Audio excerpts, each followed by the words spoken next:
कोपरगाव शहरातील नगर मनमाड महामार्गावर बेट नाक्याजवळ रविवारी दुपारी 4 वाजेच्या सुमारास एसटी बस आणि कंटेनरचा भीषण अपघात झाला असून बस चालकासह 9 प्रवासी जखमी झाल्याची माहिती समोर आली आहे। अपघातात एसटी बसचं मोठं नुकसान झालंय।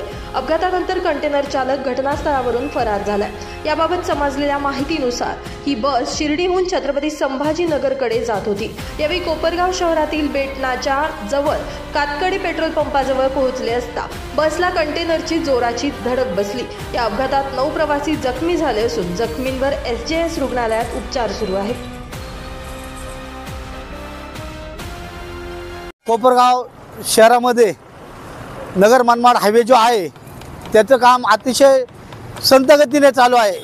कासवाच्या चालीपेक्षाही कमी वेगामध्ये काम चालू असल्या कारणाने आज कोपरगाव येथील मूकबधीर विद्यालय कातकडी पेट्रोल पंप या समोर अतिशय भीषण असा बसचा ॲक्सिडेंट झालेला आहे।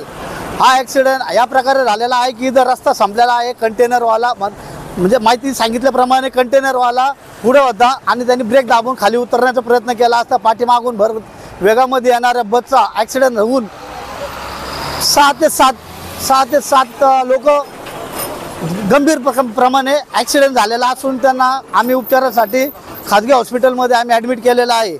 या रस्त्याकडे कोणाचंही लक्ष नाही आहे। आम्ही देखील अनेक वेळा या रस्त्यासाठी आंदोलने केलेले, अनेक लोकांचं परपंच उद्ध्वस्त झालेलं आहे, काही मृत्युमुखी पडलेले, काहींना अपंगत्व आलेलं आहे, परंतु या रस्त्याकडं कोणीही लक्ष देत नाही आहे। या रस्त्यामध्ये काय मलिदा भेटतो हे त्यांनाच माहिती, परंतु महाराष्ट्र नवनिर्माण सेनेने या रस्त्याचे काम लवकरात लवकर व्हावा याकरता यमराजाच्या रूपात येऊन इथे आंदोलन केलेलं असताना देखील अजून या रस्त्याचं काम झालेलं नाही आहे।